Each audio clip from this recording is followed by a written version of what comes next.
Welcome to McPlum, simple solutions served daily. You start by getting Ventoy running on your USB. First, download and extract Ventoy and then plug in the USB. Make sure it's the drive you intend to use. Run Ventoy 2-disk. EXE as administrator so Windows gives full access. Select the USB device from the drop-down, verify capacity and name, then click Install to write the Ventoy bootloader. This step formats the stick. That's why you backed up data.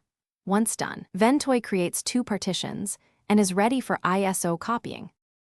Next, copy your Windows 10 ISO straight to the Ventoy USB root, no extraction needed, along with any other installers you want.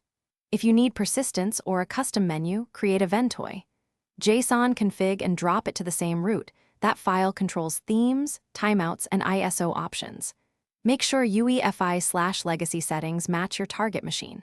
Once files are copied, safely eject, then test by booting the target PC. If the Ventoy menu appears, you're ready to install.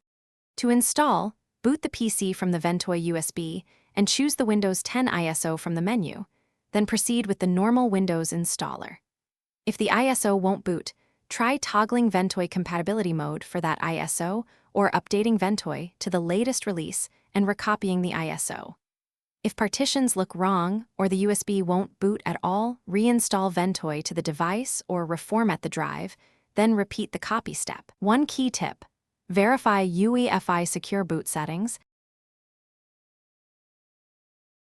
Thanks for watching. Stay juicy and subscribe.